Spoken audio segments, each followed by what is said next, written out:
لا اله الا الله. لا اله الا الله. يا ابني ازاي الكلام ده؟ البقاء لله. الله يكون في عونك. لا ربنا يعينك على بلوتك ومصيبتك يا حبيبي. لا لا لا خلاص. طب انت محتاج ايه؟ طب اقفل اقفل اقفل. سلام سلام.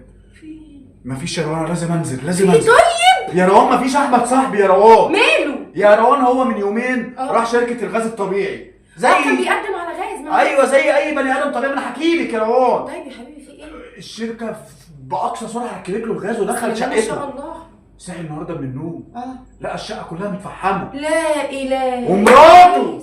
ده عريس. مراته ماتت محروقة يا روان. أعوذ بالله. انا لازم انزل يا روان، لازم انزل. طب اجي معاك اعزي يا ابني؟ تعزي في مين يا روان؟ هدخل البس عشان ننزل نعزي نعزي في مين؟ في مراته. الله يرحمها يا روان، بس انا مش رايح اعزي. وما انت رايح فين يا حبيبي؟ انا رايح اقدم على الغاز. طب ما احنا عندنا غاز. ايه ده المواسير اهي؟ اه طب هي الشقة ما اتفجرتش واتفحمت انت معاها ليه؟ انا متوتر. صاحبي العريس الجديد مراته اتفحمت. انا رايح اعزي. انا رايح اعزي يا روان. ده هيجي يعزي فيك يا احمد. لا يا روان. ايوه